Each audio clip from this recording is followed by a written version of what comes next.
I would like to be alive and well. I'm just well.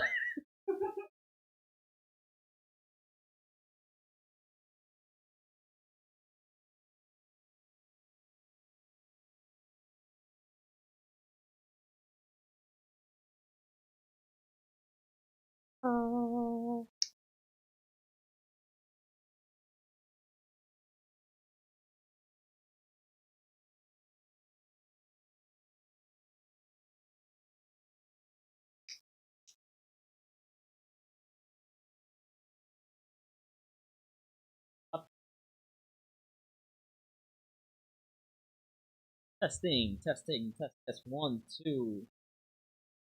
Oye. Y bueno, uno, dos.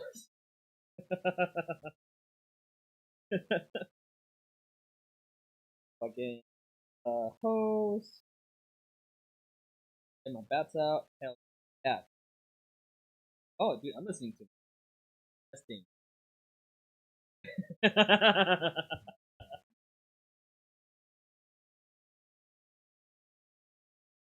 So something I used to do when it is like ever like the A1 like, I always like they needed signal. They'd be like, "Hey, Horge, go on stage," and I was like, "What to say?" And they're like, "I don't know." Like pull up something on Wikipedia and start reading. That's what I'm gonna do.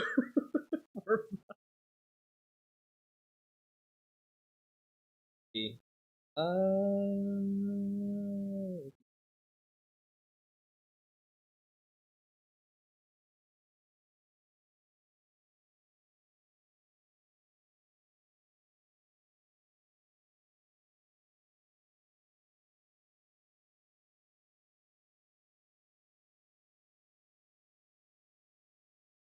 Yo, what up, Six Scythe? My guy. Thanks for showing up. What up, Devin? Nice to see you in the chat. you know who? No, I do not know. Someone I should know. Aren't we all?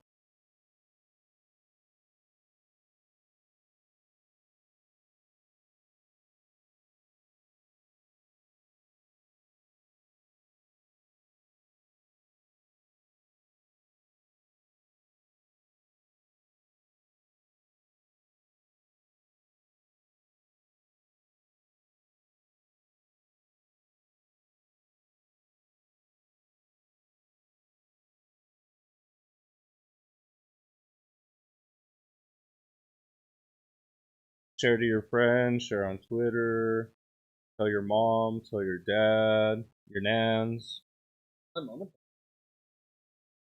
tell your My mom, mom's. tell your nans. Yeah, I did already share.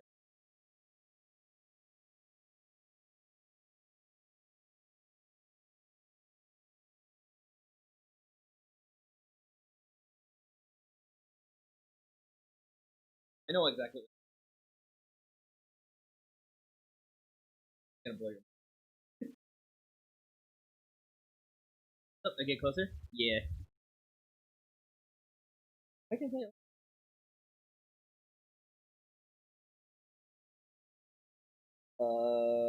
Should her bird app. The kids like the.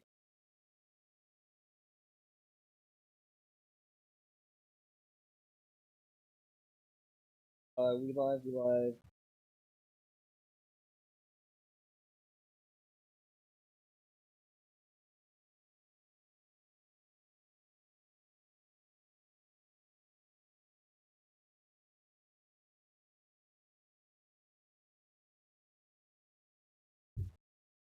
Good clickbait, right?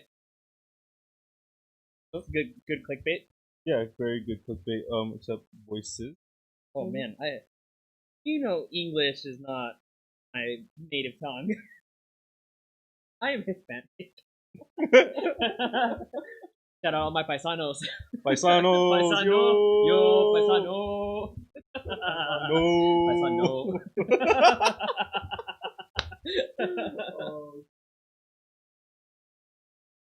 Oh, that's right. I know. Oh, okay. Wikipedia.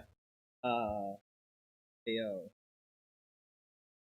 Do Wikipedia presidential. Just fucking read the transcript so that they know what's going on. Yeah, exactly. Word for word. All right, let's see. LMFAO. And initialism. Initialism, dude, the word is acronym. What the fuck? Initialism? Are you fucking Wikipedia, dude? Come on, get it together. Initialism?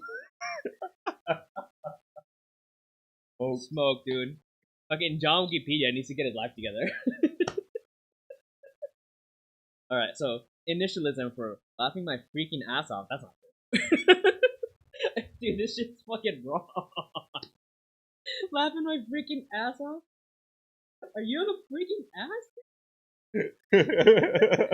Okay, so is an American electronic dance music duo consisting of Uncle Red Foo. That's not his name. Uncle Red. Dude, they just let anybody write shit on Wikipedia. That's what Wikipedia is. That's literally what Wikipedia is.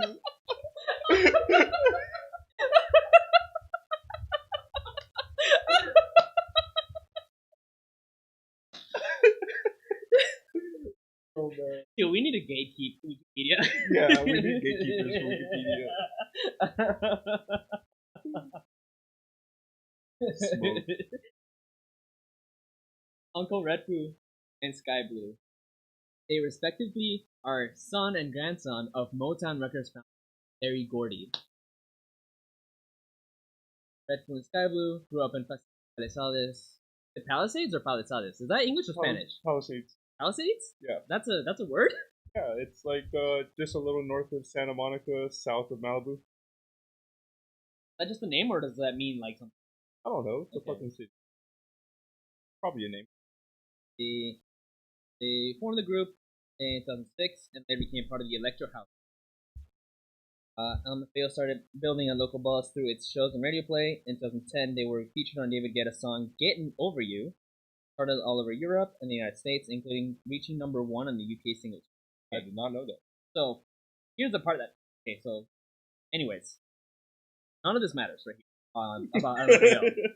What matters is, so this part right here. They respectively are a son and grandson of Motown Records founder Berry Gordy. So I was doing like a deep dive on Berry Gordy, and he's like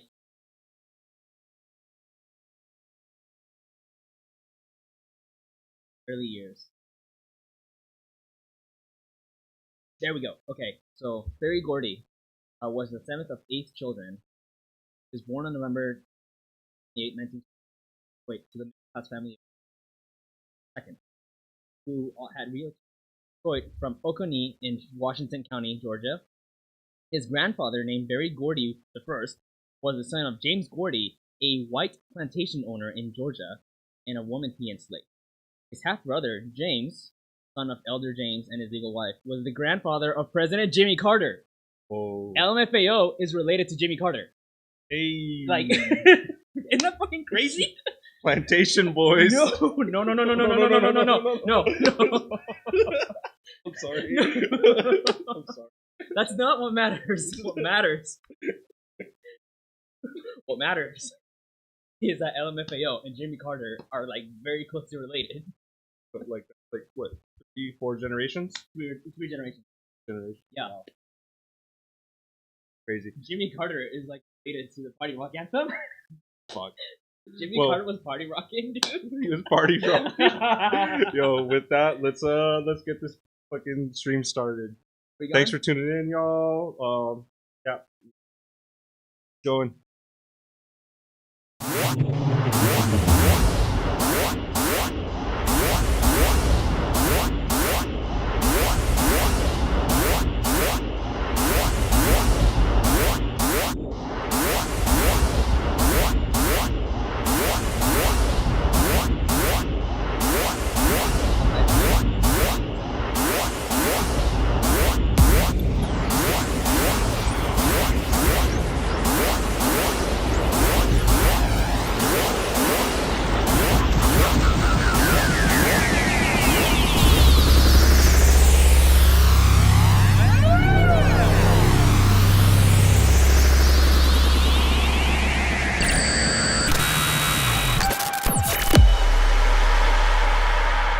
Yo, what up, everyone out there, Circuit System family? Thanks for tuning in with another episode of Plugged In with Wires. This week we got the lovely and spooky boy that we all know and love, Mr. Horge himself.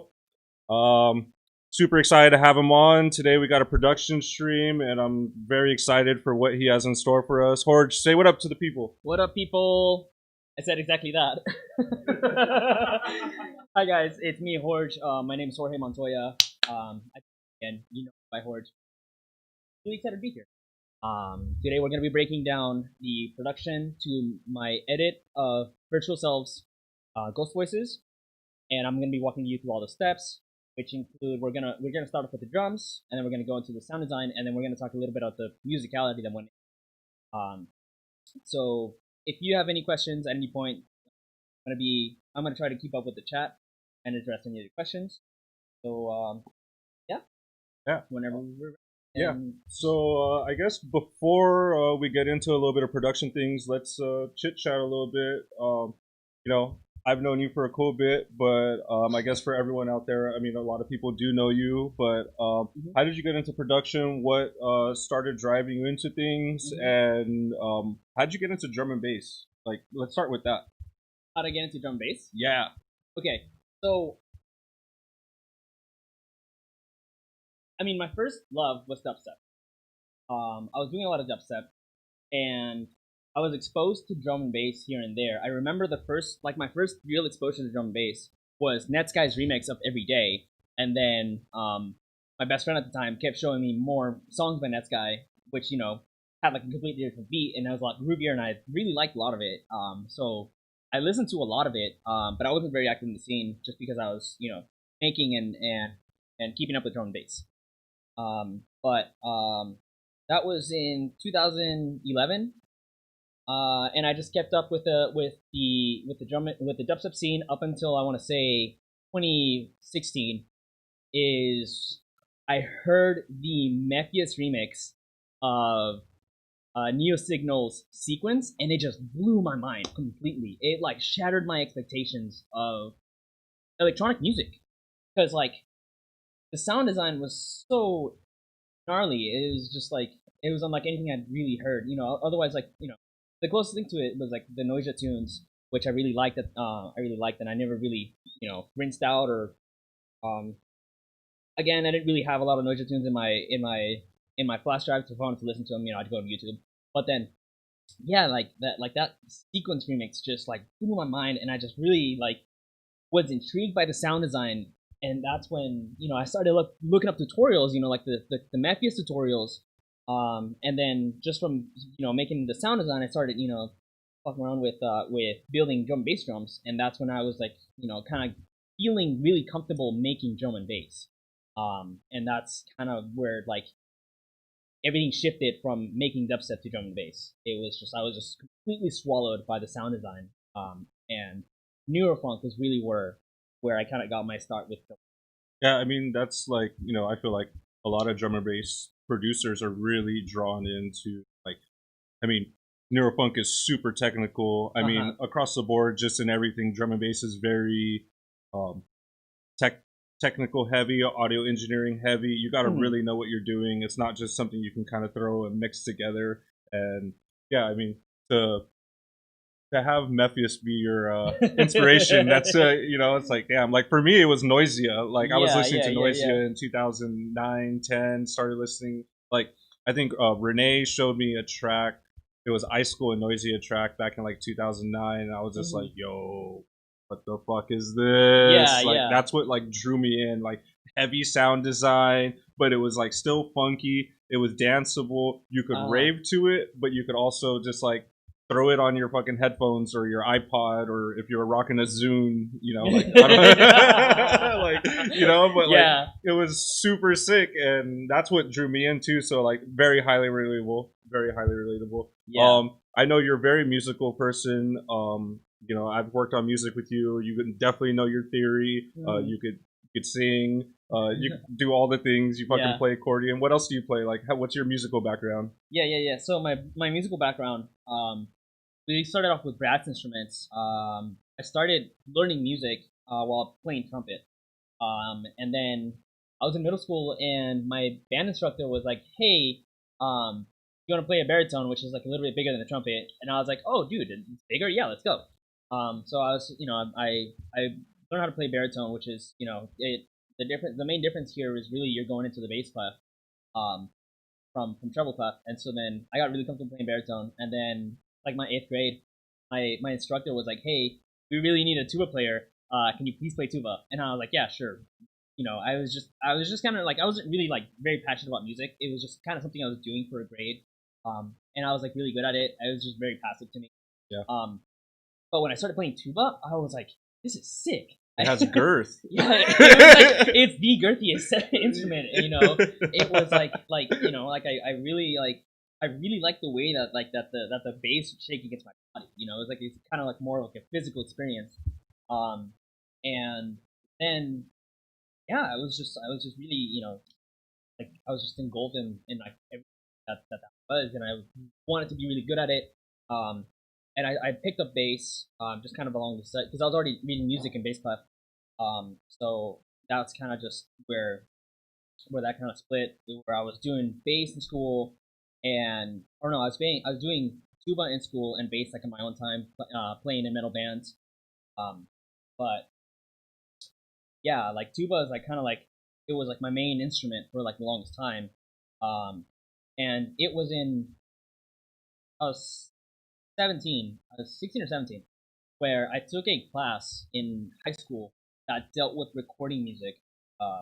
It was like that was like the focus of it. It was producing music digitally, and that was before producing music was doing it on Ableton. It was you were producing an album, you were producing a track for a band, for talent. Yeah, like recording actual exactly. instruments, miking up a drum kit, miking up horns, like all that type of stuff. Yeah, right? yeah. And so then I was really excited. I was like really excited to learn audio engineering, but my instructor was like, "You need to learn how to speak music and how to deal with arrangements, how to deal with composition, because you need to know how to be able to talk to the talent." So then that's when I was like really like I was like composing. I was learning Sibelius, so I was able to write symphonies. I was making uh pieces for ensembles, like duets, quartets. I made a septet at one point too, and then it's really funny because I titled it the Duet for Seven. But yeah, I did a couple symphonic pieces, and then somewhere in there, my instructor was like, "Okay, now we're gonna learn Reason," and that's when, I was like, "Okay, so I can write sheet music. Now I can just make music on my own on a computer." So I took all that music knowledge, all that theory, and I was able to produce music on my own.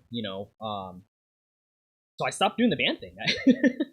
I almost completely like disregarded all the bands I was in, because I could just do it on my own. I didn't have to schedule band practice, or I was always the one that was late to band practice. So I didn't have to deal with people being mad at me. I feel it. Yeah. Yeah, man. I mean, like, I grew up playing in a bunch of bands too, and like that was one of the biggest things why I like went straight to digital producing, was just like dealing with egos, time schedules. It's just a headache, and especially like if you have all the knowledge and you could do it yourself, like why fuck around? Yeah, exactly. Yeah. And so then I started, I was introduced to dubstep around that same time that I was learning how to make music on Reason, and I was like, this is what I want to make. So I started, I went to YouTube, all the tutorials, how to get Skrillex sound, downlink sound, Excision sound, because that's the music I liked at the time. And so then I started making some tunes, uploading to SoundCloud, and one of my friends was like, "Hey, I met this guy who's throwing a show, and I told him about you, and he wants to book you." And I was like, "Yeah, tell him I'm down." Did you already know how to DJ? No. Not only did I not know how to DJ, I didn't know I was supposed to DJ. What'd you think it was? I don't know. I guess I can take my MIDI controller and like play the shit live, So it was just like, after I had agreed to it, I just went on YouTube and I typed in like EDM concert, So then that's when all the mixes started coming up. Yo, shout out Gina. What up? Here supplying the yerba mate. Bless you, thank you. What did you post the other day? The definition of yerba in Spanish? Right. Yeah, so yerba is Spanish for weed, and mate Spanish for kill. So do whatever you want with that information. But just keep your third eye open. Weed kill. Weed As kill. he cracks open one. Cheers.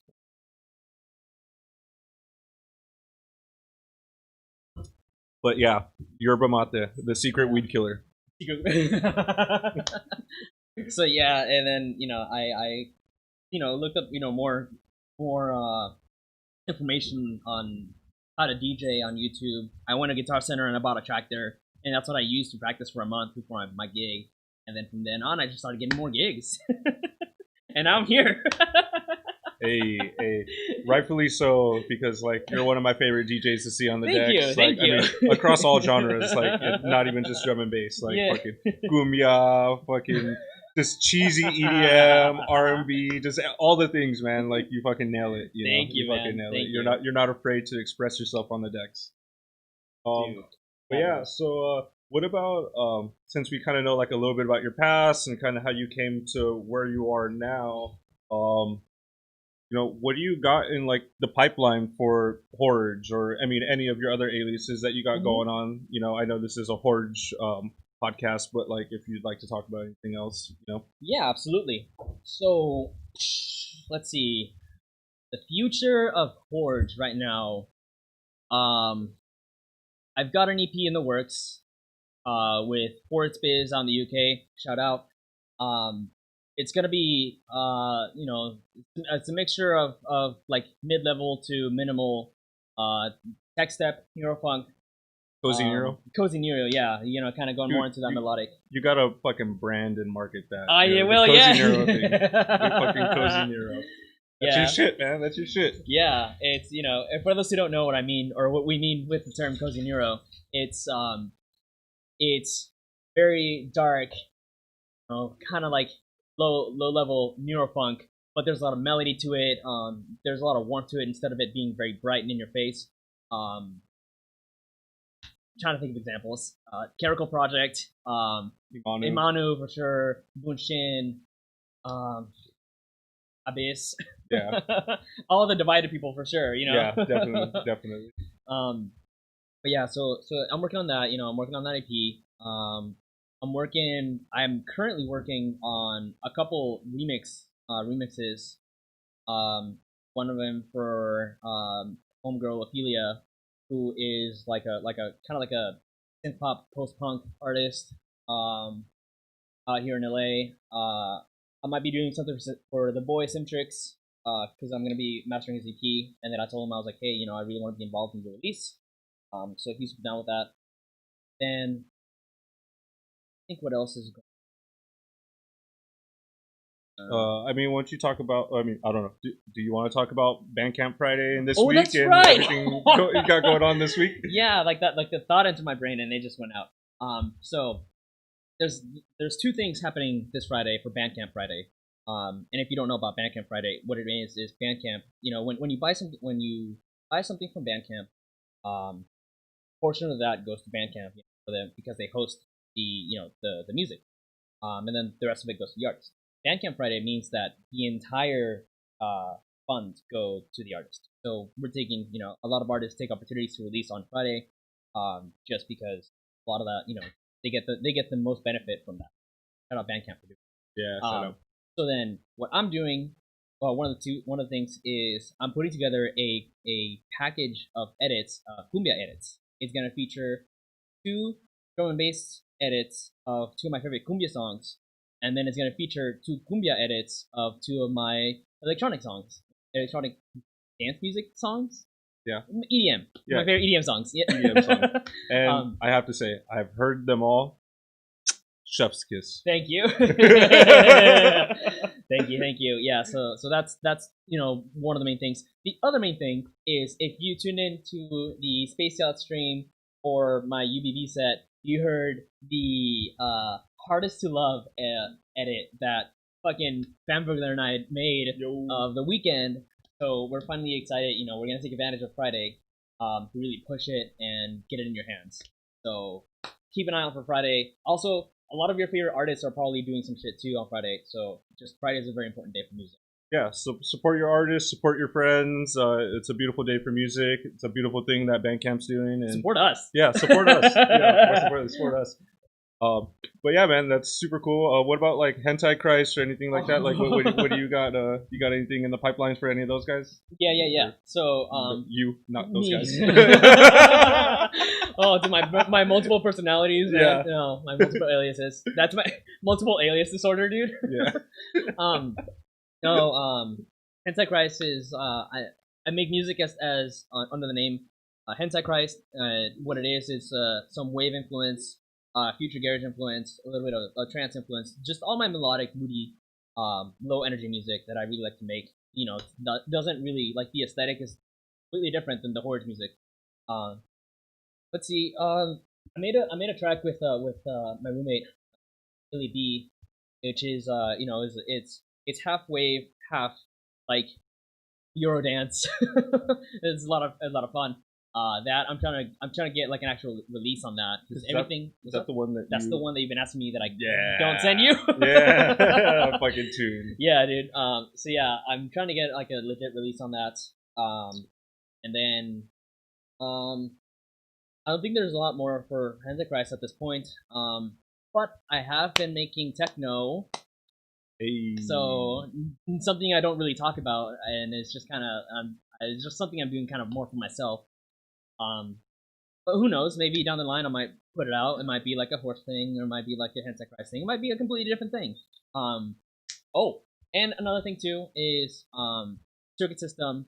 The good people at Circuit System asked me for a mix for their mainframe series. Which, if you don't know about that, the mainframe series is where Circuit System gives a platform for artists to be pretty experimental with their influences and their sound. It's not really that they're asking for a mix to kind of like a club mix or like a DJ set. It's just like piece together the songs you really like. Go for kind of, it's like a concept mix. Is what I would call it. So yeah, Rio, aka the Admiral, shout out. Shout out. You don't need a shout out. This is your channel. Channel boys.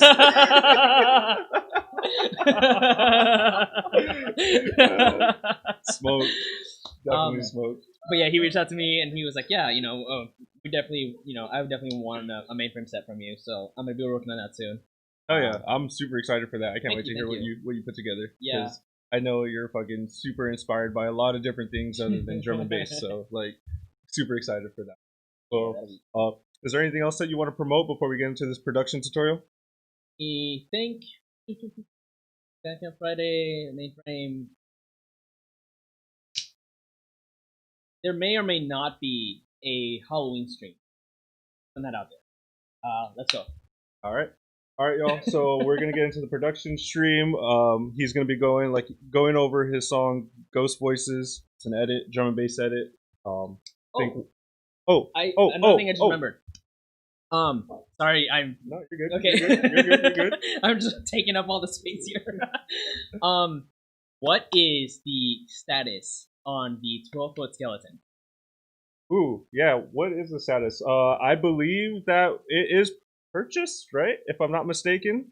Rio, if you want to chime in on the chat right there. I'm pretty sure it is purchased. Rio. At Circuit System Live. Can you say it? Skeleton? Yeah, so we're okay. So we're still taking donations for the skeleton. I believe that I mean, like, I honestly don't know. That's what I was asking. So I don't know. Rio, you're gonna have to confirm on that one. But anyone out there, donate. We are trying to supplement for adding to Circuit System festivities for Halloween. So cool. Yeah. All right. Well, let's get into the production. We're gonna go away off screen for a little bit so you guys can see the full Ableton. But yeah, let's get in it. Okay, so here's the session. You're looking at the arrange session. Should we do like one playthrough, or I mean, you guys are pretty familiar with it. Yeah, fuck it. Do Okay. a playthrough. Let the people hear what we're about to work with, and then you can start to dissect however you want. Okay, perfect. Yeah. So then here it is. Virtual self, ghost voices, Horge GMB edit.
Neato.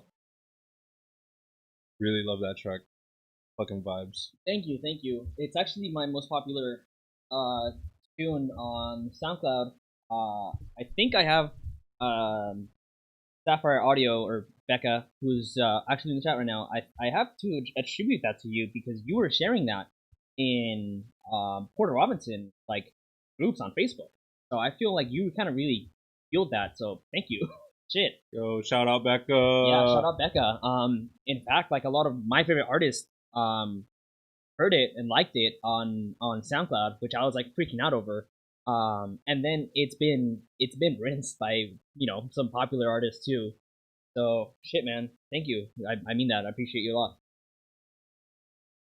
All right, so on to the thing.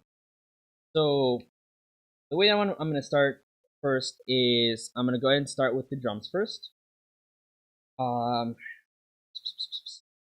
So my approach at the drums was I really wanted, like the feel that I wanted for the song is I wanted to go for like a very dance floor style, kind of like the main stage peak hour vibe.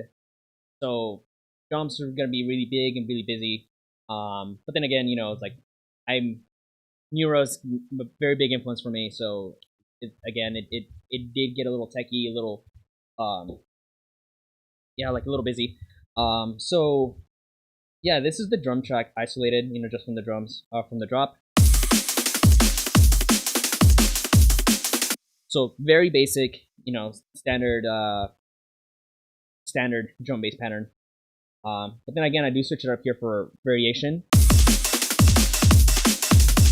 where the drum's a lot busier, and then here's the halftime section, or the pseudo halftime section, I should say,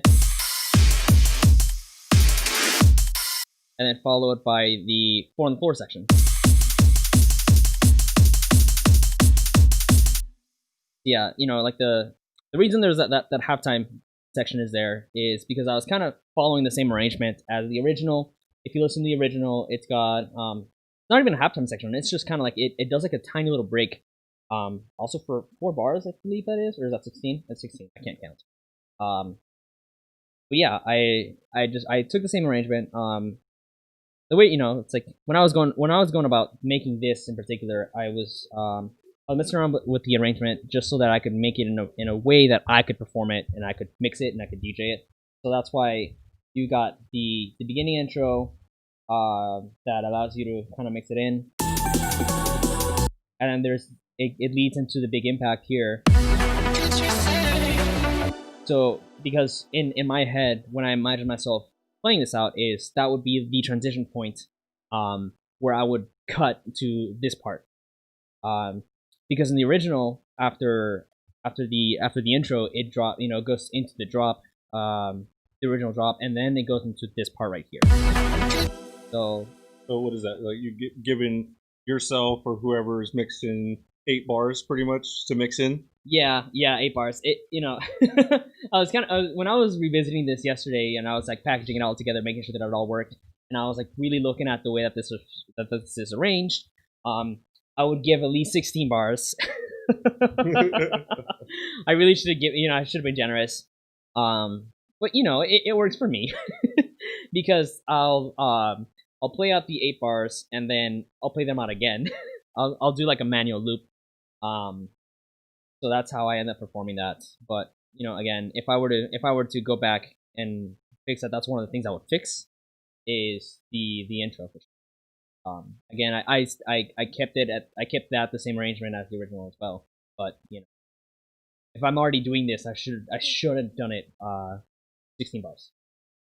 Anyways, let's go back to the drum. Going back to drums. Let's go back to the drum track. Talking like the drum section, like it's if it was like a band. Yeah, let's go ahead and start from the bottom. So if you don't be upset at me.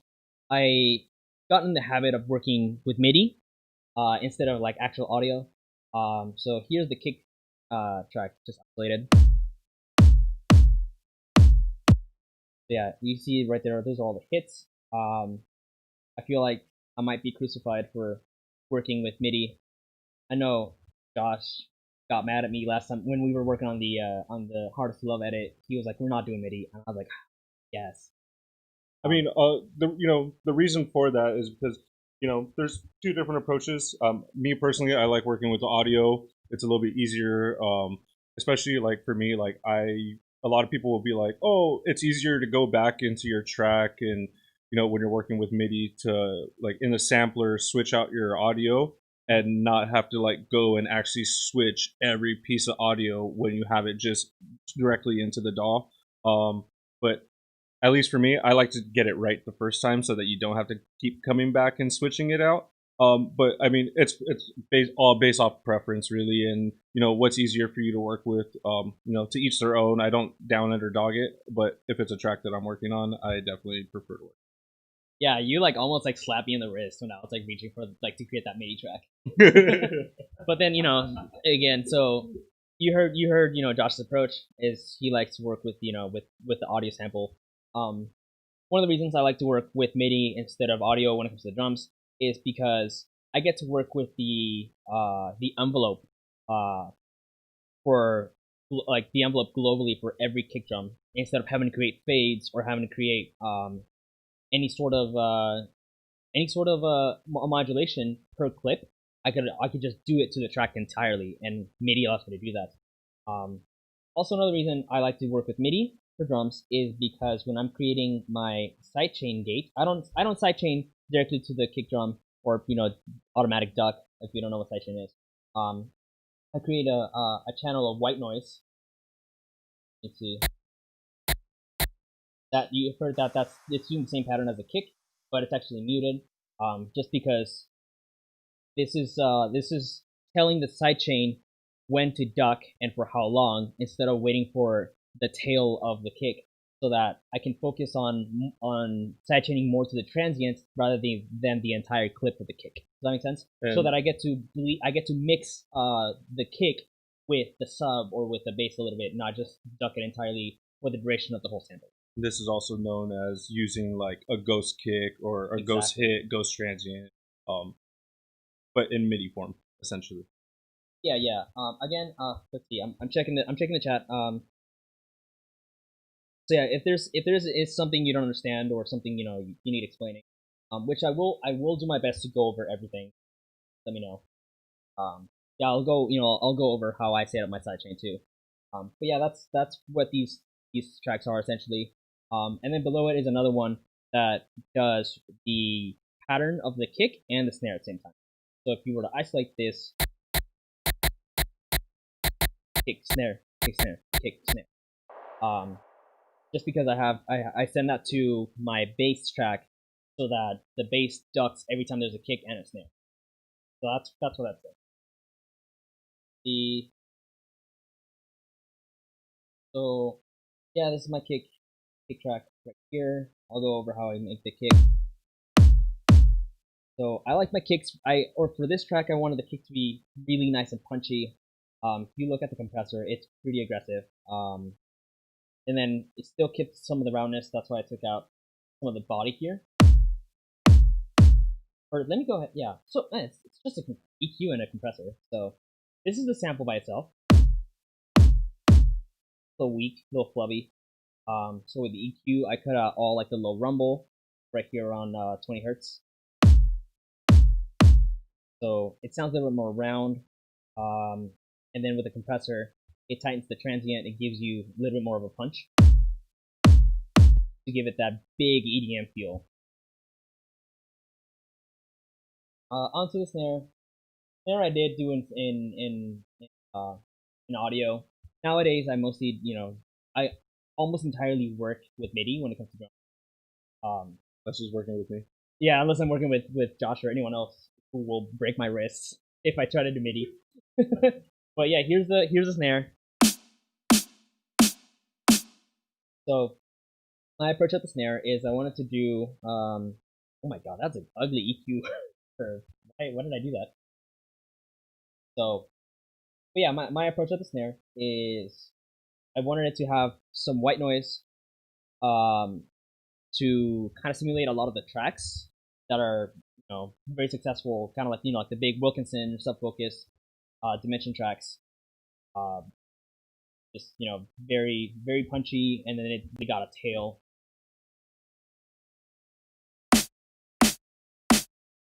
Where are these? Oh.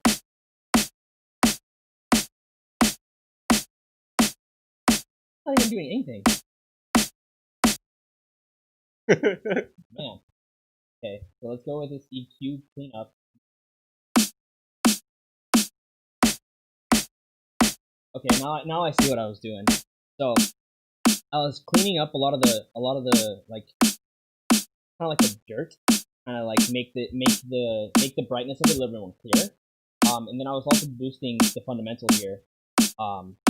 So that's kind of like where like the tone of the snare lies.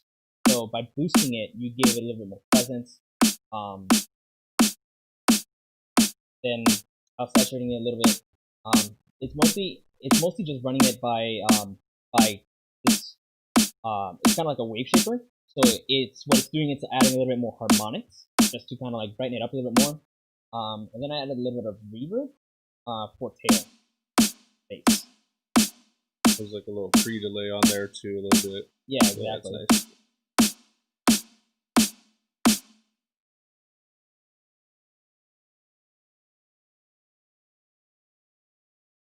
So funny because like now it's I'm looking at the EQ and the EQ is like gross. But when I kind of like listen to it, see what it does, now it makes a lot more sense. It's because I picked the snare that was like I like the tail of it, but like it just needed a little bit more of a touch up. Kind of like in like the high mid section, clean it up. Let's see here. The reason there's another kick track here is mostly because this is like a smaller kick. I think this is happening for the build. And then I do this kick roll here. This right here, leading into the drop. Do you have that auto filter on the kick or on the overall drums? On the Yeah, it's on the drum. Might be on the entire group. drum. I think it's actually just like a pitch. On the sample rate? Oh no! It's actually it's not a filter. It's just the automation EQ. On the yeah, EQ. It's just automation on the EQ. Clever me. Hey. Shout out past Horge. I know. So it's really interesting because you can hear the low end disappear as it rises, and then as it kind of leans into the drop, you hear it in context. This is what it sounds like.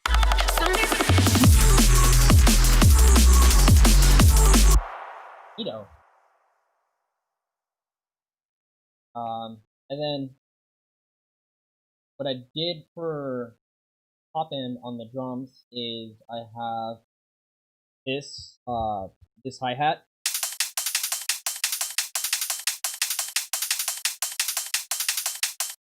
And so you have like different samples loaded into the drum rack, yeah? Yes. Okay. Just because I was kind of like, as I'm piecing this together, I was kind of thinking, if I was a drummer, how would I get this to sound? How would I play it? And obviously, when you're playing, like a real hi-hat, you're not going to be able to get like the same hit twice, just because there's a whole bunch of variables that lead into it. How hard you hit it. You're a drummer. Yeah, I mean, like, it just also depends, like, if you're allowing your hand to do like a double hit, a triple hit, if you're, velocity, if your hat's open, not open. Oh, that's true. Yeah. Like all the different I'm looking at all the different velocities. Yeah, so that's kind of like a double hit going into Yeah, and it gives that swing feel, Yeah. But, if you listen to let's the hi-hat with kick and the snare, like the fundamental of the drums here. Yeah, so there's the swing there, kind of, I try to approach my drums very kind of human-like, unless I'm doing some like absolute bullshit and it's really crazy, and then there's got to be like a million things happening, and then at that point it does start to sound a lot more mechanical. The samples start sound a lot more simple. Yeah, so you hear the hi-hat, you hear the kick, the snare, but then on top of that I'll layer a break to fill up the sound.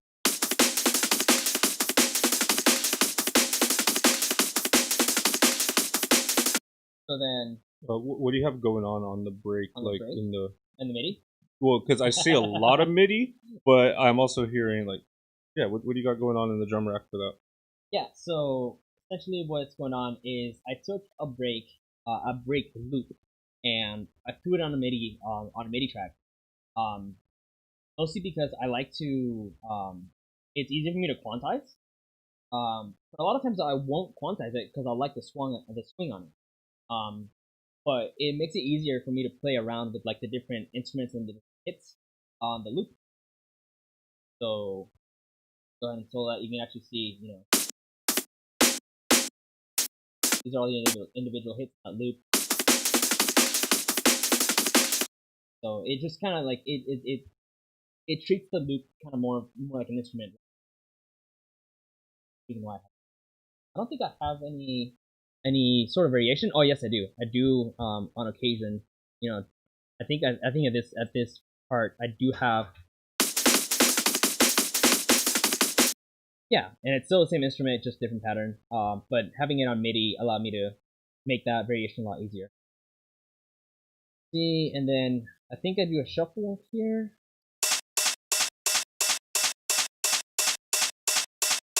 Yeah, and I think this is on this switch up over here where like the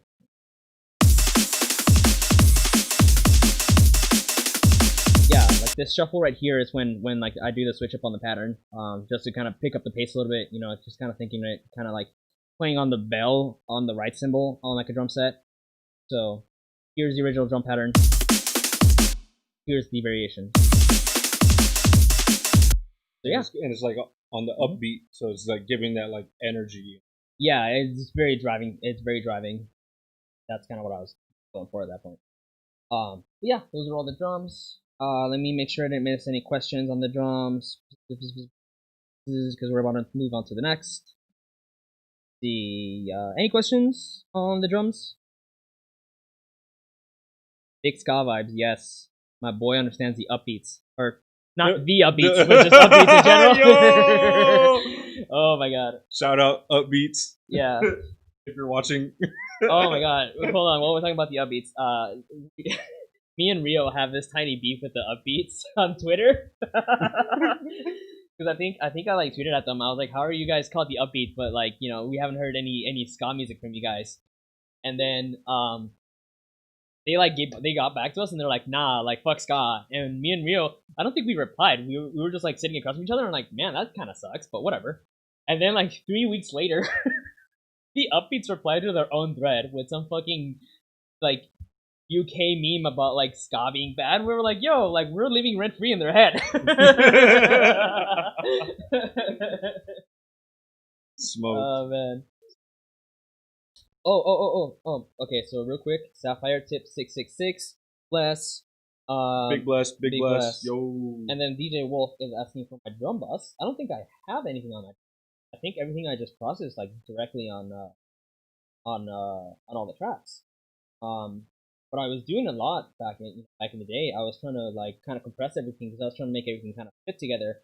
But then when I hit like the mastering stage, a lot of times like I'd be like, oh, I need to bring my kick up or one element up with that compressor. It got a lot in the way when I was trying to do certain things. So yeah, I kind of got out of the habit of doing things on my drum groups or on my drum buses. What like for your actual like levels? What are your like kick and snare?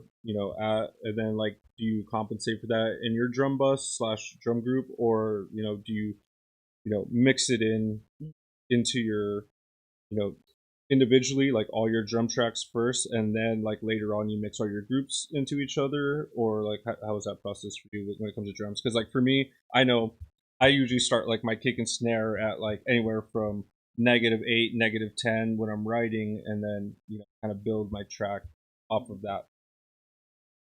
Yeah. So the way that I gain my snares and kicks, Cooper, aka Ula Seal, who's the person who showed me how to use Ableton, who's a fucking madman when it comes to production and engineering,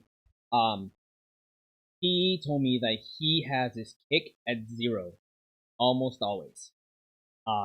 Even when he's like creating pre-masters, like he'll mix everything down to like -6 or whatever, like the mastering engineer will like request, and then he'll keep the kick at 0, and then like the engineer is like, hey, can you like turn this down? And he's like, yeah, sure, whatever. But then he got in the habit of mastering for himself, and he kept the kick at 0, just because he always had like the kick be like the most prominent thing, and he'll crush it in the mastering stage. He gets it to sound the way that he does, and he's famous. So I kind of took that same approach. Is I'll leave my kick at 0, and then I'll go ahead and I'll do the creative process, and then at the end I'll go back and mix, but I'll just keep the whole kick at 0, and then the snare kind of like relevant, couple decibels down. This one I have it at -4, but like normally, like in the past, I'll have like my kick, like down 2 decibels because like I'll use like smaller kick or snares. I'll use smaller snares. They're like really pitched up. They don't have a lot of body to them, but because like the pitch is really high, they just kind of like I like the way that they just like slice through the mix with like a. So yeah. So yeah, that's my whole my my talk about the mixing kick and snare, and then I feel like we're ready to move on to the next thing, which I really want to talk about, like the sound design. So let's work our way up from the way that I set this up. Also another thing I want to talk about is the way that I arrange my sessions. Is I'll put my drums at the bottom, and then I'll put like all the effects on top of that. Just kind of like the white noise. No, that's not. That's not a white noise. Okay, so this is just like a sub impact. I think. Oh, there's the white noise.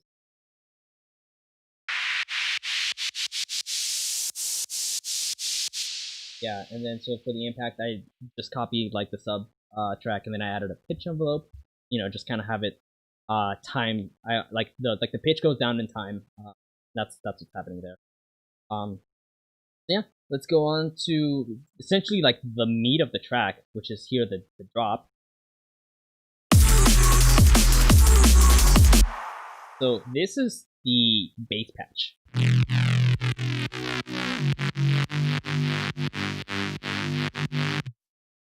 So what I was going for is I wanted to try to achieve some sort of middle ground between like the heavy neurotunes that I really like, along with making like a dance floor tune. Like the artist that kind of comes to mind that I really like when they do it is Memtrix, and also a lot of times like the upbeats when they're not making like aggressively neurotunes, they're making very beautiful like dance floor tunes. So those are kind of like my influences. Also, Spore does that too. So then, yeah, I was trying to make kind of like a like a gritty bass, and then I was having the bass follow the original chord progression of the song. So I can go ahead and solo that with the original song.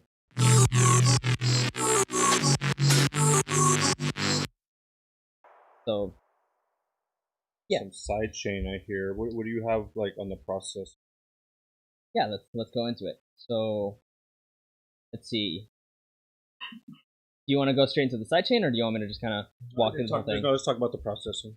Okay, yeah. So I'm just gonna go ahead and bypass all of these so you can kind of hear what everything does as I go.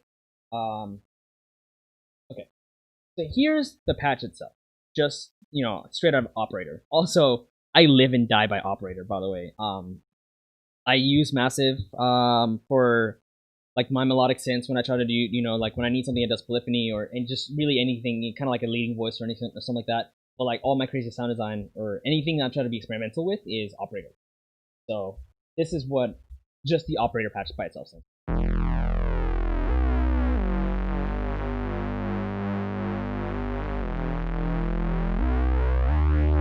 Pretty neat, huh?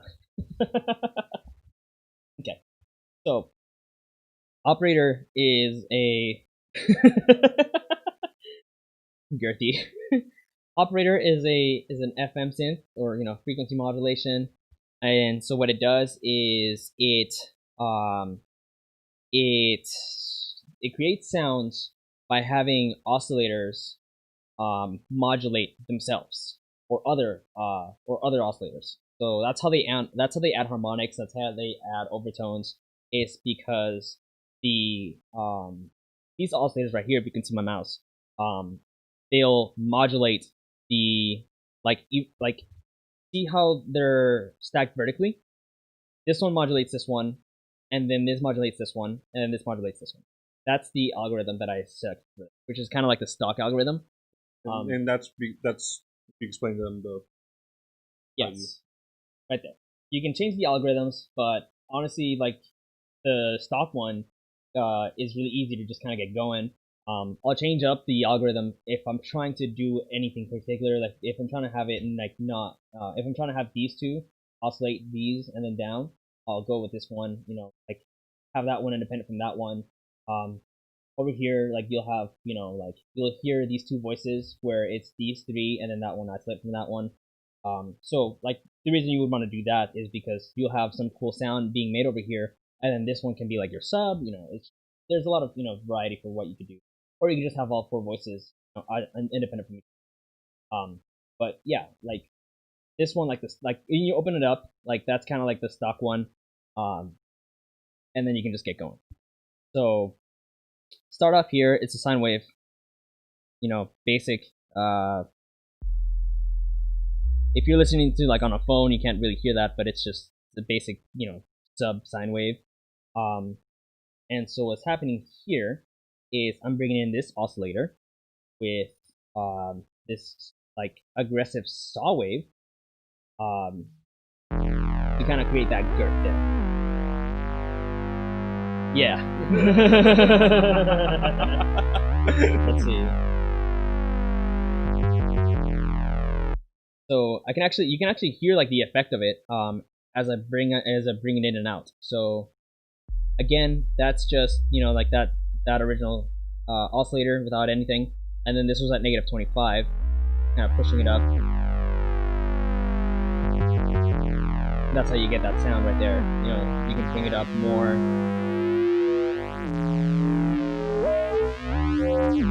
And you start to get, you know, all sorts of different sounds. So let's put that back. And then I added a little bit, you know, a detune here, just so you can kind of hear that motion. This is without that motion. It's just straight, you know, nothing really exciting going on with like the detuning. But then just hear that this, I think I have this, yeah, here 18. It just adds slight detuning, you know, kind of like when you're tuning your guitar, you can kind of hear like those beats happening naturally. This is that, it's creating that. And then over here, the chorus, which is the octave at which this operates. So each octave can give you like a wild fucking range of sounds, really. You know, each one can really give you like a, you know, really unique sound. I went with 3, just because like it gave me, you know, I hate having to go back to this word girth.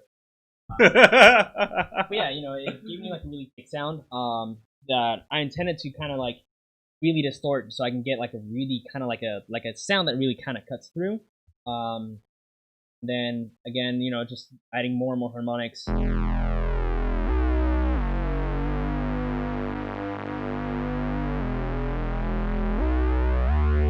think that makes sense. There we go. I was at 3. Then that one I was using, I can just leave that off. And then, yeah. So I think I used the filter to cut some of the high end, because I was gonna go ahead and distort that anyway afterwards. So it allows me to kind of control the harmonics going out of it, so that I can add my own later on with different, you know, different processes. And then over here I have so you can see in the spread, it's just kind of like the width on the stereo field for the bass. I like to add some of the width so you can kind of hear the phasing, give you like a cool sense of spacing.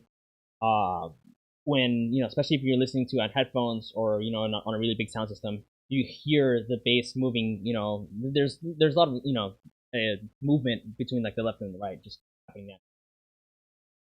So then, yeah, that you know, talks that covers the patch, and then we're gonna go ahead and go into saturation. My one of my favorite methods of sound design, because saturation, what it is, it's a mixture of distortion and compression.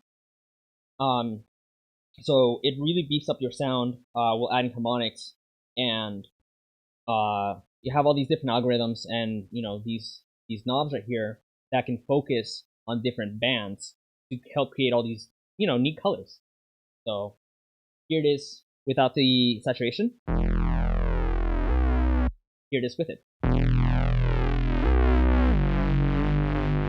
It almost sounds vocal because I have it, I have it modulating the really, really low frequencies here. So it's creating all that motion, like those, it's distorting that low end, and it starts to kind of fuck up with the high end as well, just because it's kind of, it's being distorted and it's hitting that compression thing. I went with this algorithm for the distortion.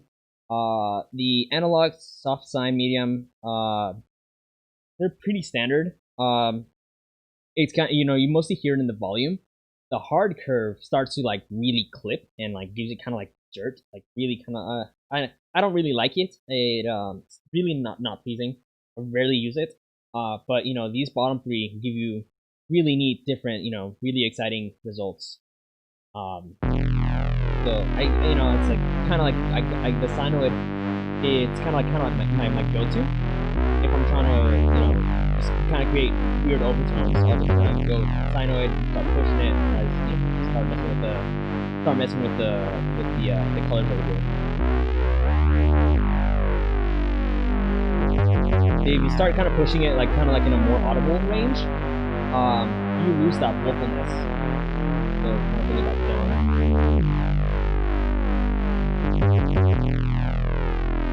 Yeah, that sounds more to how I had it. And then I add a soft clip just for volume control, because saturation, just because you're distorting and compressing at the same time, it gives you a lot of volume. And soft clip just kind of puts like a compression on it, kind of like a brick wall, so it doesn't, doesn't spike above a certain, like whatever volume you have it at. And then afterwards, I have it running through an amp simulator.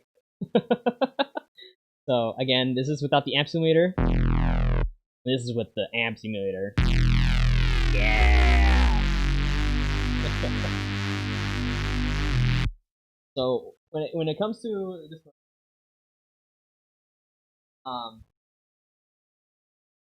pretty sure the good people over at Ableton LLC, John Ableton, when he created this patch, he intended that you run your guitar through it, but like I rarely use it to actually play guitar through it. Oh, same. Like yeah, I'll just use an amp at that point, but like the amp simulator gives you really neat really neat distortion for not what it's intended for. So I have it set to the blues or the blues setting, but here's what it sounds like with all the other settings.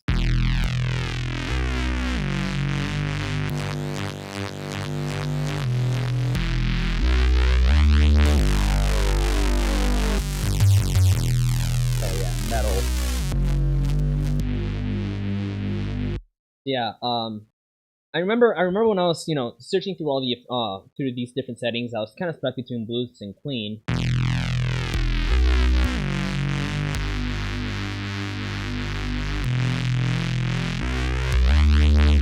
I think I went with clean.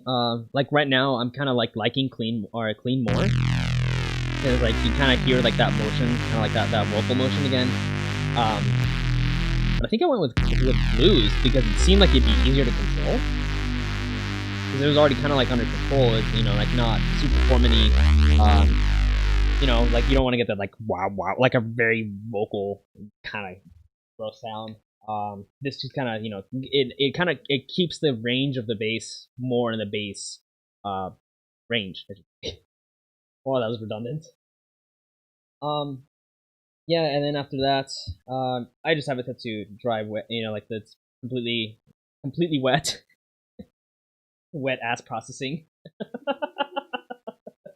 WAP. Yeah.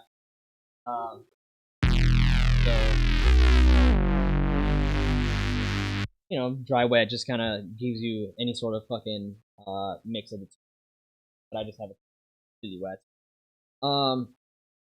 Yeah, afterwards was chorusing just for more sort of phasing.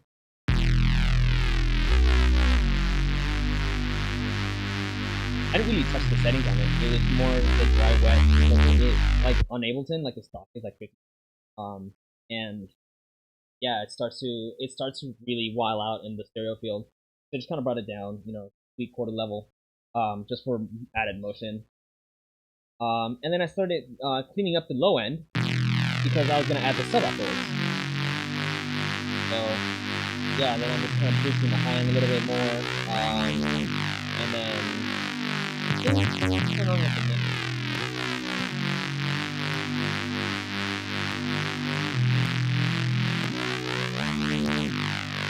Yeah. So when I EQ, I tend to cut more than boost, just because I use EQ more to clean up, rather than if any sort of like band needs like more harmonics, I'll just add a little bit more distortion, and then I'll EQ afterwards. It's to me, EQ is more of a practical tool than a creative one. But it doesn't mean like you saw earlier how I did that kick fill. I can use it. You can use the EQ creatively. Different, what is it? Different smokes for different stokes. Different folks. Yeah, different smokes for different folks. Wow. Yeah. Smoke. And then compression, just to beef it up a little bit more. Hopefully, after I took out the low end, leave the stuff there. I use compressing. I think I was using it more just because, like, see over here, I do these octave jumps. Watch your beats. Yeah. Yeah. Huh.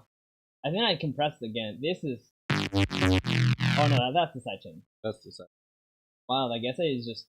Man, I'm really letting this run. Well, almost letting it run wild. Just when it does like the octave jumps, it like stays within a certain dB range.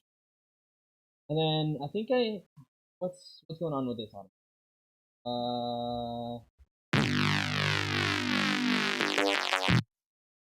Cut out some of the low end. Yeah, I just in this one particular part. Let's see what.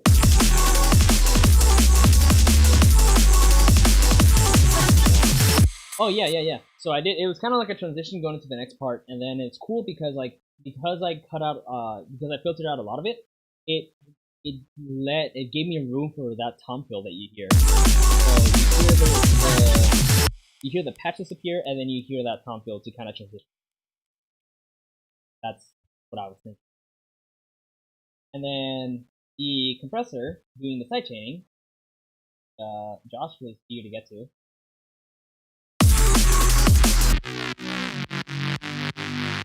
And that's to the kick and snare, right? Yes. So every gap you hear there is where kick and snare would fill that in.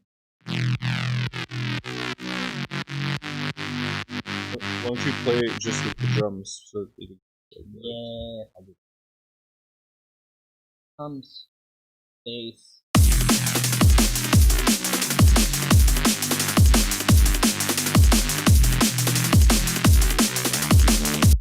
So yeah, every time you hear a kick and every time you hear a snare, the bass patch will duck. Is there someone screaming?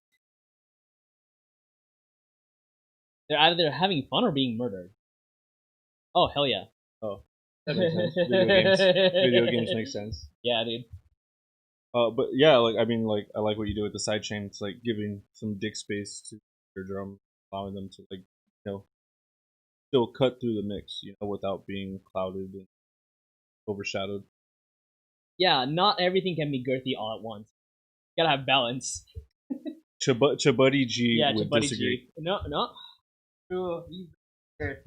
Anyways, I was thinking Thanos from the Avengers.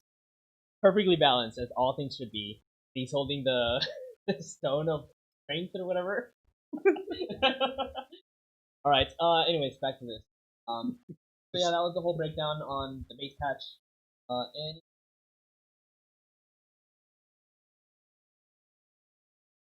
now's your time to ask questions. yeah, I mean, you can also ask questions at any point. I'm trying to keep up with everything. Cool. Neato. Alright, yeah, let's move on to the next thing. Let's go ahead and talk about the sub. The slub? Yeah, the slub. My naming convention sucks. Hey, dude, English isn't your second language. Thank you. Okay. You understand me. You get me. Paisano. Paisano. Paisano. Yeah. All right. So yeah, this is the sub. This is the sub patch. Yeah. Good. Sick. If you're on a phone, you're probably not going to hear it. Yeah. Yeah. So what's going on with the sub is it's just you go ahead and kill all the. But that's just a sine wave by itself.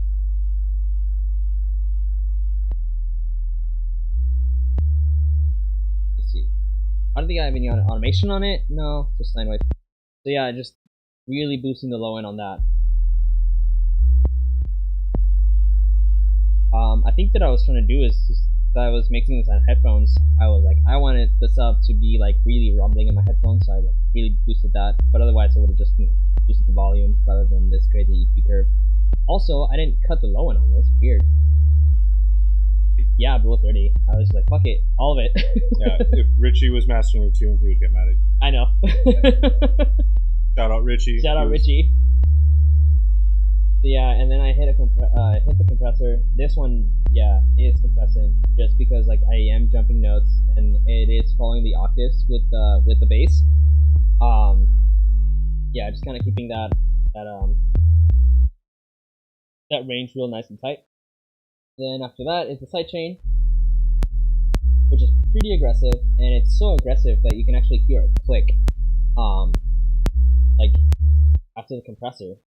So what I did to get rid of that click is I just filtered it out.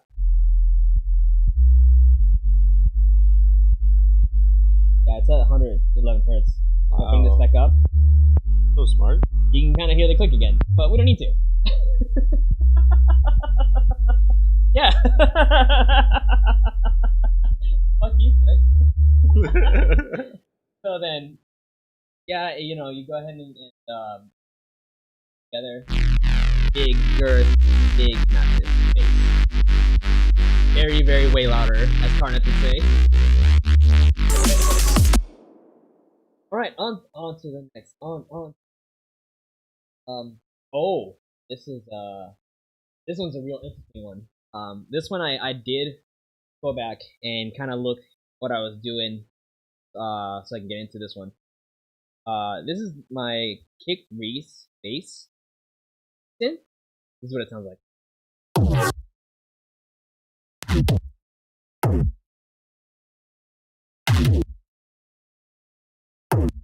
Which I was kind of using for fills in the break in like the halftime section.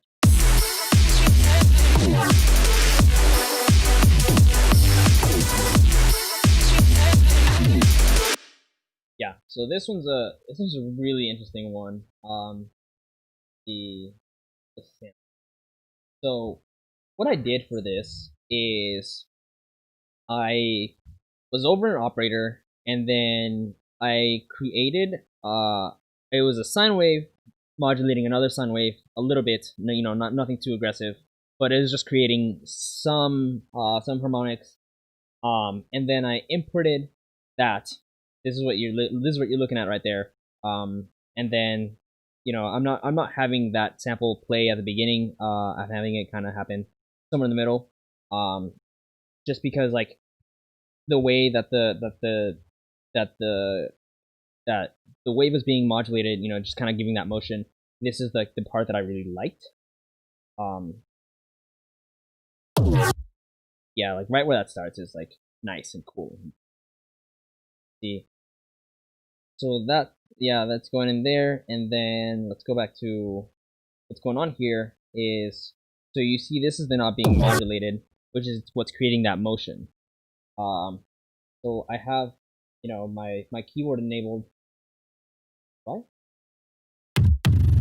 There we go. So yeah, you know, I'm just playing the note.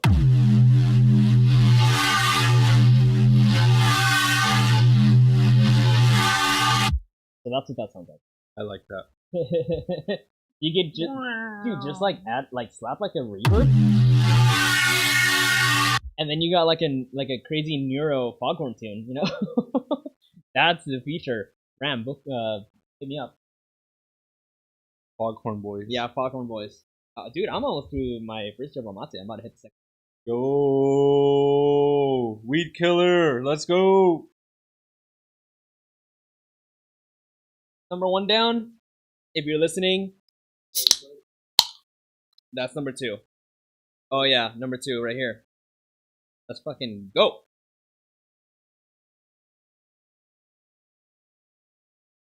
Oh. The fountain of youth flows through me. All right. Smoke. Yeah, dude. Okay, so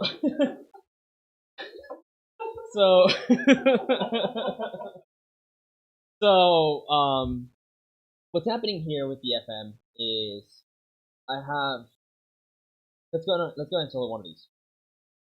So that knob right there is modulating this right here, which is this like the sampler's FM function. So remember when I was like modulating those knobs in Operator?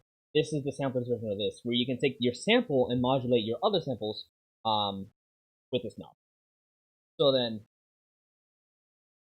what's going on here is I have that, and I have this one. Okay, so this is like my low end.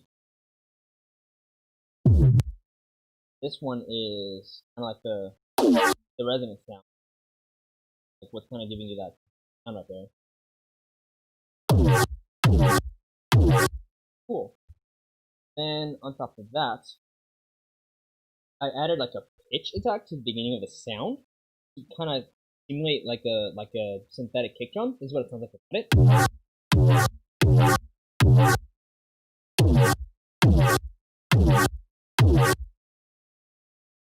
So that kind of like that pitch envelope modulates, or it just kind of it creates a bit more motion as the FM happens here in the envelope. So yeah, that's that. Oh, that's where I have the split.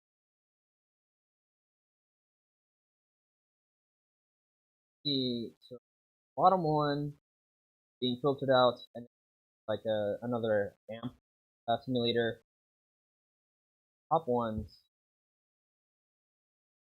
yeah, it's just high pass. Then the other one is the same, but it's got a little bit different spread and different tuning, just for more phasing.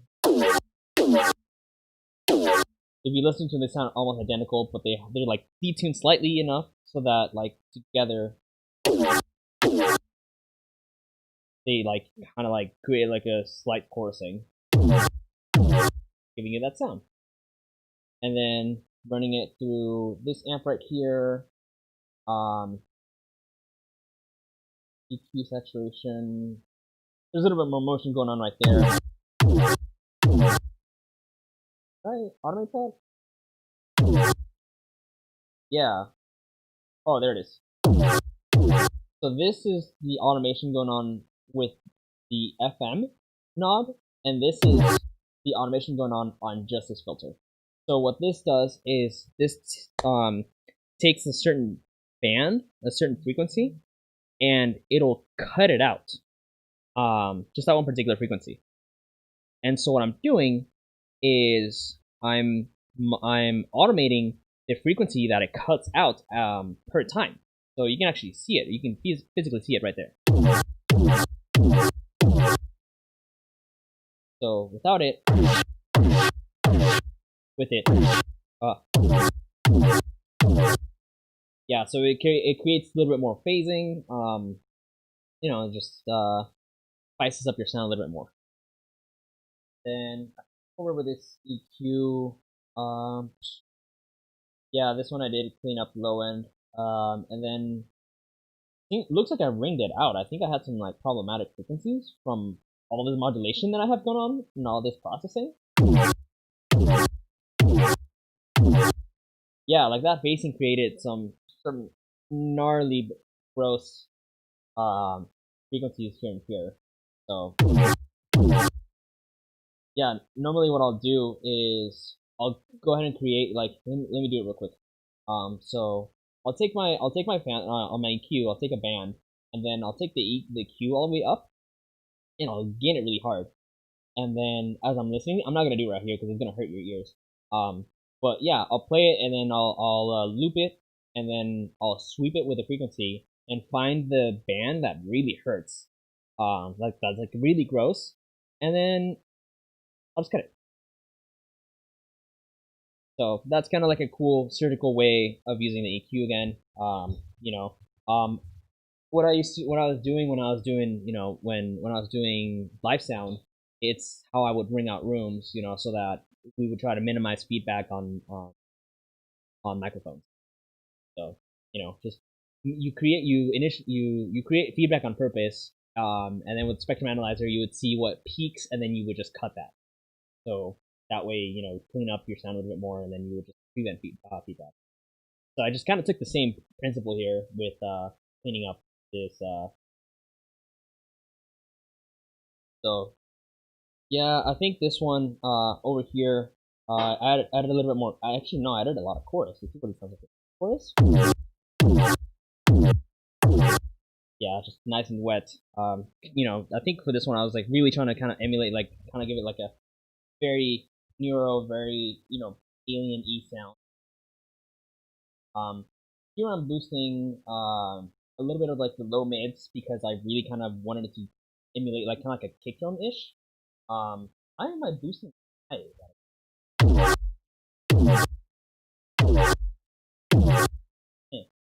Because you wanted to make the new half pipe with Tony Hawk. Yeah, dude, Tony Hawk could shred this.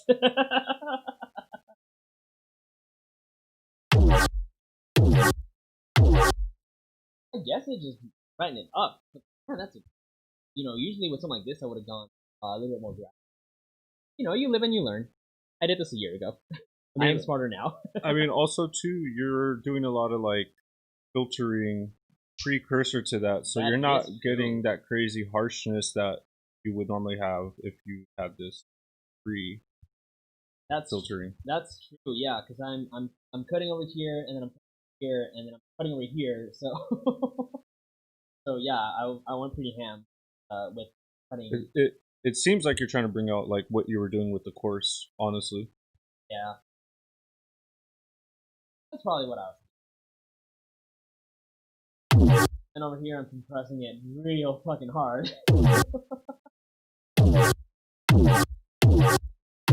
Yeah, that's not that for sure is like that it like sounds more synthetic.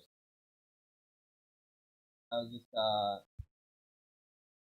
with an analog distortion or analog function. Format is really getting to me. Yeah, yeah, like the analog clip on the wave shaper here on the saturation. Just to brighten it up a little bit. See, I'm like not even driving. I'm not pushing the drive up at all. I'm not coloring. Stuff is off. It's just like, you know, I'm just running the saturator with like the wave shape, the analog wave shape, and it's just for that, you know, added harmonic top of that. Nothing too crazy. Yeah, because you're not driving it. You're just adding the color. Exactly. Yeah. Yeah, and then I think this side. Yep. And it's cool too because like this, I actually don't. I kind of added the sidechain here like as a protection because what here there's like no kick and snare happening with this sound. Yeah, so the way that I was kind of, you know, doing this is I avoided lining up this synth with the kick and the snare, just so you can really hear like that punchiness of like that synthetic kick drum. So yay me. I think what's next is the pad. You know, now we're really getting into like the melody side of things. Go ahead and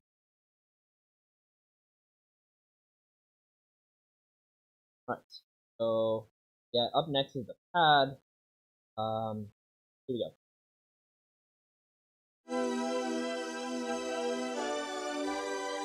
Dead mouse vibes. Dead mouse vibes. Dead mouse vibes.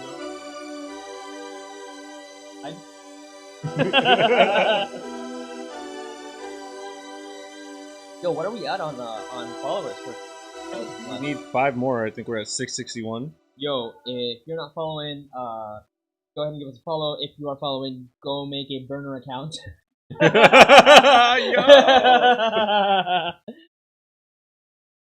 No, but for real, we need to get to 666. It's for the culture For the culture. and spooky season. Spooky season, October. Alright. Dude, Horge is just going in on this yerba. Oh, yeah. And I think I realize now why it's called weed killer, because you're fucking really high on weed, it kills that shit. It kills your vibe. It kills your vibe. And then you're just thriving. I know, dude. You go from surviving to thriving real quick. Real quick. Alright, let's continue with the vibes. So, I'm gonna be honest with you. This one was just like a bit on nothing. Yeah, Alex Jeff Strings. Yo. Shout out Alex Jeff. Let's see. Yeah, this is like. Yeah, there you go. Find that.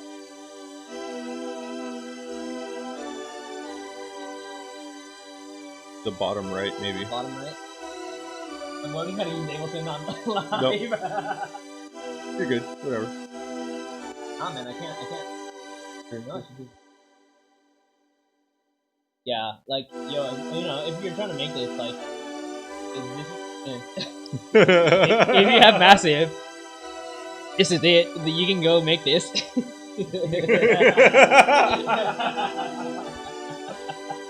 Shout out presets. I know.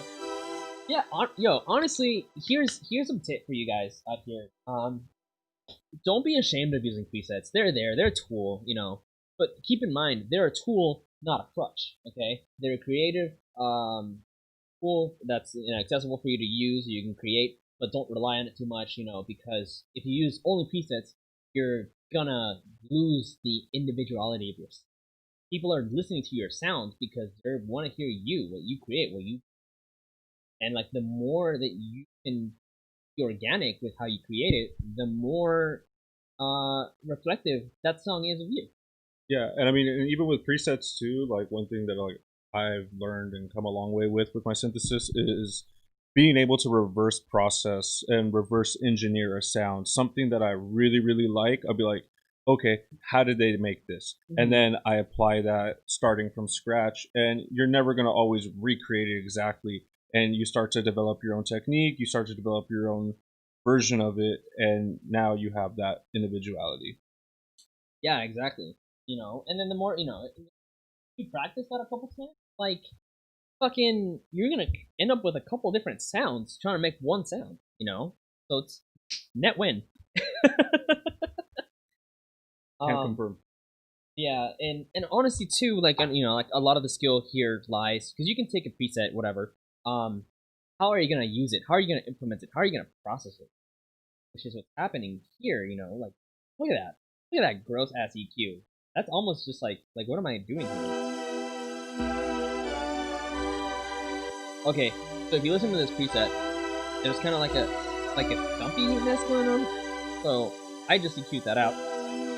So I don't have to deal with that because I don't need to. I don't need that in my sound. And I think this was a sidechain. Yeah. To the kick and snare? Yeah. And it's not even that aggressive too. Yeah. Very mild. Yeah. Even the attack, it's got a little bit of attack. It's not just instant compared to the bass and the sub. So yeah, that's that pad. Let's listen to the next.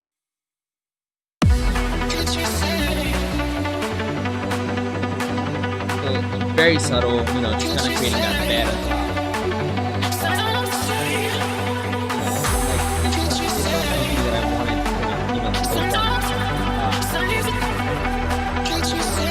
Not girth, width. Two different things. Right. Go ahead and check on the saw thing. So cool thing about this saw thing, when I was going over this session, I was like listening to this saw instrument, and then I remembered that I actually really liked this sound, and music that I made with it, that I made my own song just based off this one patch. So go ahead and look at it. But this is what it sounds like. So I think this is filtered in and filters in as part of the intro. It's just octave jumps.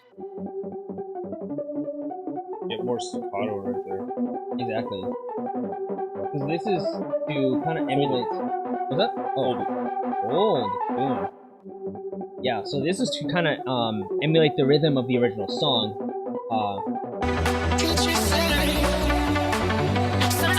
So what I was going for here is I was creating a harmony for the original ARP on the song. So it was just to kind of add another element of me into the song, not just cut the low end, add my own bass, add my own drums. This kind of felt like I was putting more of myself into the song. Really content with how this turned out, honestly. And I think what's going on here is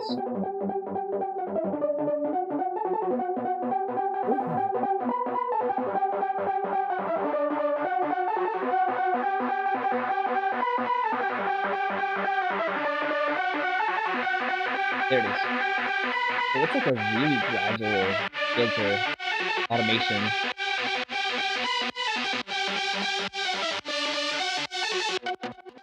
And it just kind of builds up with the song itself.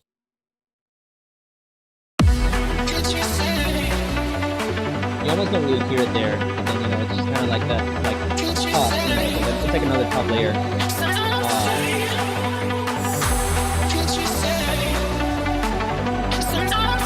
That's I think it comes back later.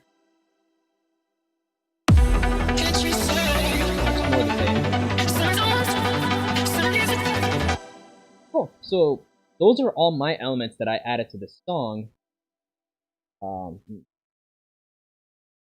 Now, here is the actual file that's the original song.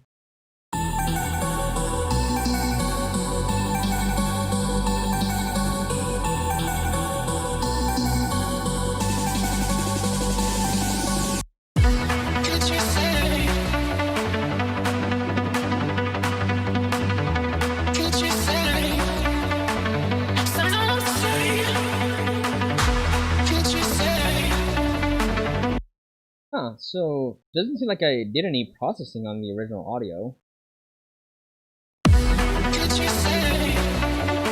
Yeah, I just kind of let it ride out, and then I added that melodic part on top of that. Who's the fucking bass on it? Honestly, yeah, like who the fuck is bass on that? All my homies love Bach. I'll do Bach.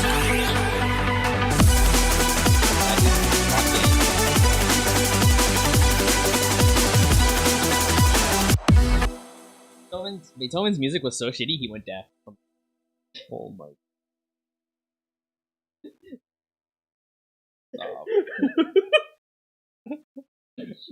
I don't think I've ever had this, but that might be too much yerba. I disagree. Get start. So let's see.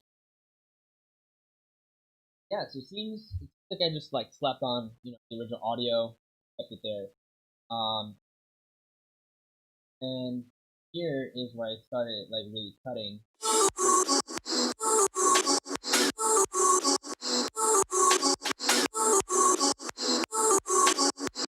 Yeah, this is like original audio. I did a bit of like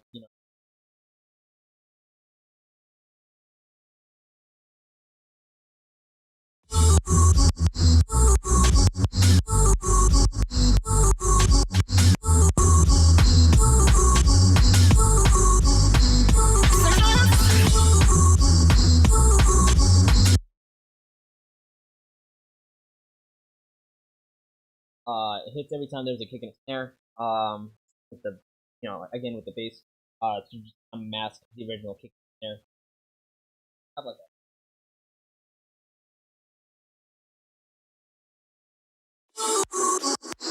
really all I wanted out of that is just that vocal layer on top with a melody. Because it was my intent to recreate a piece.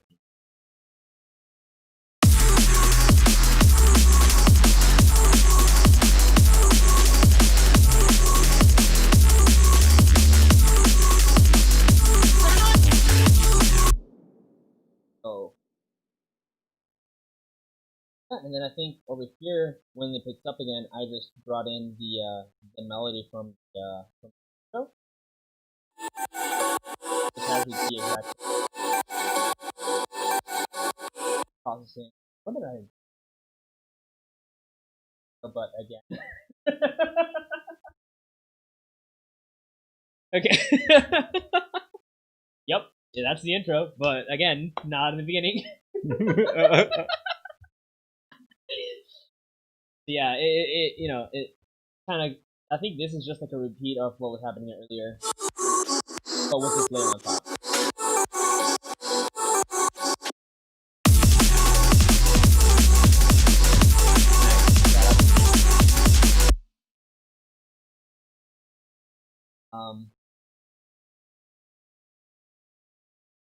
I think I covered all of it up the bottom. So, any questions so far? I hope this gets copyright flagged. Okay, Rio. Yeah, don't you put that evil on me, Ricky Bobby. Fucked up. You get what you manifest, Rio. Admiral. Presto manifesto.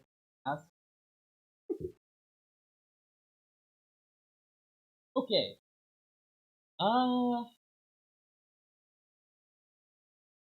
That's it. Any questions? If no one has questions, I have a question. Go ahead. So, now that we've kind of gone through everything, like that's like all the main elements of the track and stuff like that. Like, how do you tie them together as far as like mixing down and then getting ready for the mastering portion of this? So I'm gonna be completely honest with you. I think this one, I didn't do like a few. I think I just went ahead and like when I got like a solid-ish mix sound that I was happy with, I just like slept on the master. I was like, okay, cool, it's loud. Now let's kind of up a little bit. So to answer your question, the first one, no, I didn't prep this for master. Sick. But let me kind of go into that process a little. Yeah. I keep like straying away from the mic. Man, this is Yerba Mate. Yerba Scante.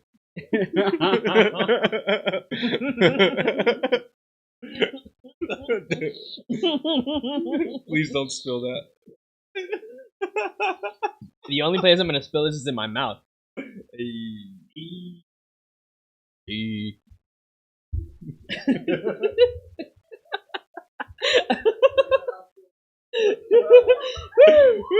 Okay, anyways.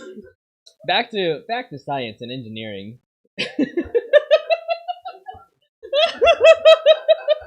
This is fucking stupid. I'm really smart. I was about to say that I'm really stupid, but like I'm not gonna talk that way about me anymore. I'm really smart. Anyways, so I just completely didn't do what I'm supposed to for mastering. Yeah, so before I slapped on like the quick ass mastering, I really was just trying to mix it down, kind of like proportionate to itself. I was just trying to make sure every voice spoke evenly. So because that's my mastering chain right there. You can kind of read it. Mastering LMAO. So this is what it sounds like. This is what it sounds like without the master. Let's go to the drop so you can kind of hear. Oh, that is peaking. Man, yeah, so yeah.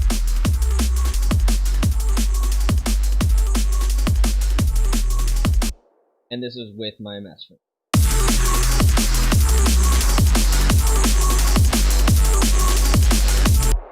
So I think I kind of went a little backwards on this when I was, Because I'm kind of mixing as I'm going, just making sure that everything kind of sounds good, relevant to itself. And then when I finish it, I slap on the so I slap on the mastering, and then I go backwards to kind of like work my way out of the mess that I make for myself.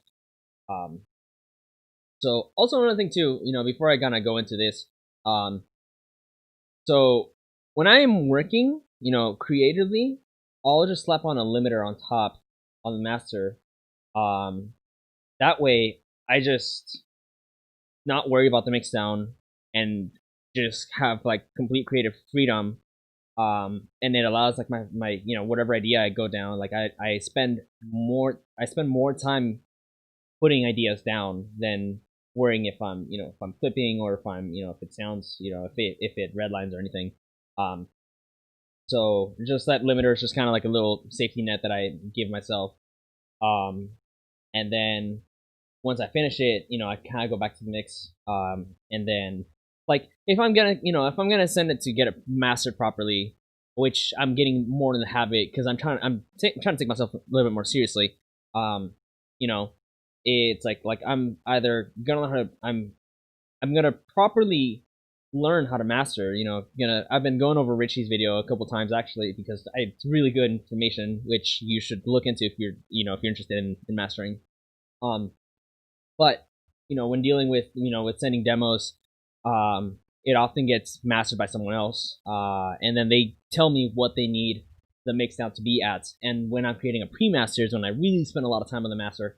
Or no, I spend a lot of time on the mix. Make sure that it's fair and balanced, and it meets the requirements of the mastering engineer. So this one, I just kind of completely threw that out the window, and was like, boom, here's my ye old trusty mastering chain, and it sounds big and huge.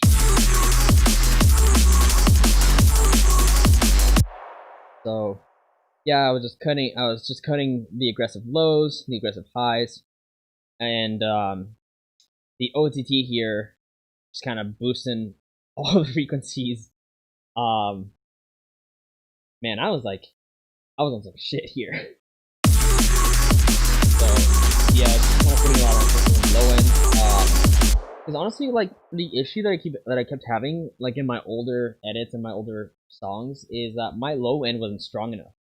So it was just kind of like trial and error, going back to the mix, making sure going back to the mix, going back to the master. What can I do to get my low end to be competitive? And this one actually kind of sounds fine, like compared to like other tunes, other dance floor tunes. Like the low end, rumble is the same as the other ones. So pretty content with that. It's like I know that earlier I said that there wasn't gonna be any OTT, but yeah, there is OTT. OTT is a very popular preset that like kind of aggressively beefs up your sound, but a lot of the quality can like deter. So be very careful with OTT. And this is just on the multi-man compression, which the multi-man compression compresses the multiple bands at the same time. So which is a very important tool for mastering. And then here the saturators is hitting another soft clip, and then limiter boosting for volume. And then over here is just a spectrum. I can make sure that like my sub will like kind of be as close to even as possible. And that's like my half-ass mastering. It works for me. But again, I'm trying to get out of this habit, or just not even do it myself anymore. I'm really trying to like pay a mastering engineer, or when I'm sending demos, let the label handle the mastering. Because I'm not a mastering engineer at all. I am trying to be good at it, which I have spent. This is a song from last year, and I definitely have like my mastering a little bit more dialed now, especially from watching that Ricky video. Richie. Again, that you can restream that. Ray was on a previous episode of Plugged In with Wires. Very good information. Highly recommended. Yeah, that was one of my favorite ones so far. I mean, also this one. Very, very informative. Yeah. So yeah, I'm actually like a little embarrassed, like watching over like my mastering chain now, um, and how like at the very beginning of the video, um, Josh was asking me why I decided to go with like like the 8-bar intro. Um, I would change that completely if I were to do it again. Um, and then I would also there's this other part here that I would change completely, which is like the ending. Um, I feel like the flow of the drums just does not go with the rest of the song. So I'm gonna go ahead and play it from this bit right here.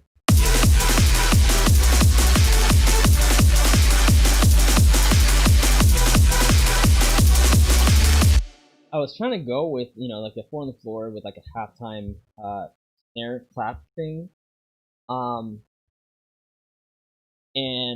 I don't know. I feel like it doesn't feel like an outro. It doesn't feel like it's in. It almost kind of brings like the energy that I made here to like a halt almost, but it's like still going because I have another 4 on the floor section right here, and the energy is driving there. The energy is consistent. This one is just like it's like there, So I would change that creatively. I would change the intro, but the rest of it, I'm very content with it, and it's still one of my, something I'm like very proud of to this day. So, any other questions? Oh, I'm gonna start asking you guys questions. How's your day? What other styles am I working on?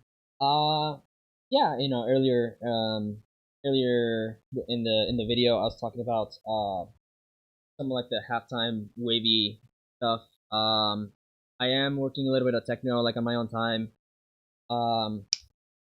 Another style that I have been kind of experiencing a little bit more as well is breaks. 130 breaks, 140 breaks. Just because it's like the processing or the creative process for it is very similar to drum bass when it comes to breaks. So it feels very nice. It feels very at home. Also, been doing a lot of more vocal stuff with good old Gina over here, and some or a very nice collab which I played on the UVB stream with Gina and Fanburglar. Hey, shout out Fanburglar.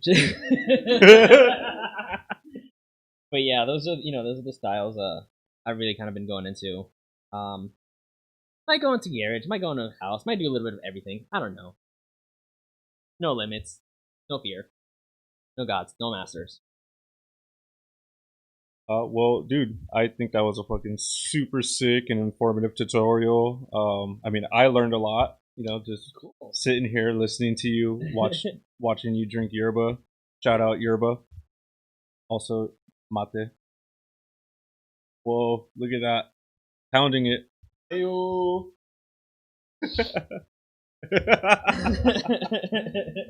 Yo, so yeah, I think that was a pretty solid thing. As promised, we were doing a giveaway, and so I got everyone that was tuned in and who follows Circuit System, did a random generator, and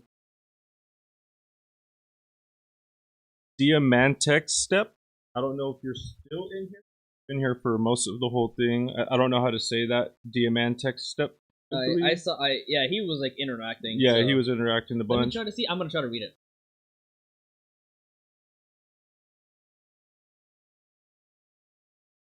Diamond tech step.